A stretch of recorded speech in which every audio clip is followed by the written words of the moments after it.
Hello everyone, আমি Sanjita. Welcome to my mini blog.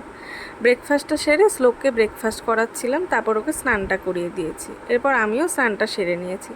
জানো তো, শ্লোক এখন না অনেক কথা শিখে গেছে, কবিতা গান এসব একা একাই করে।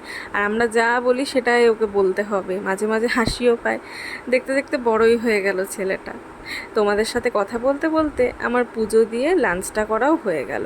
তারপর গেছিলাম মামনিকে নিয়ে একটু ডাক্তার দেখাতে, ওই মান্থলি চেক আপ আর কি। তারপর বাড়ি এসে একটু রেস্ট করে আমরা একটু বেরিয়েছিলাম। এই দুটো দিন ছুটি থাকায় সপ্তাহের জমা কাজগুলো আমরা করতে পারি আর কি। গেছিলাম একটু টেইলারের কাছে। আর তারপর বিকেল হলে একটু মনটা ভাজাভুজি খেতে ইচ্ছে করে, তাই ছুটির দিনে একটু খেতেই হয়। তাই একটু চপ আর বেগুনি কিনে আনছিলাম। তারপর চলে গেছিলাম সবজির বাজারে। এই সময়টা না ফ্রেশ সবজি আসে, তাই দেখে নিতেও ইচ্ছে হলো। যদিও কালকেও বাজার যাবে, তবু আজকে টুকিটাকি নিয়ে নিলাম। তারপর একটু বাড়ির জন্য দই আর মিষ্টি কিনে বাড়ি চলে আসলাম। আজকে আসি, টাটা।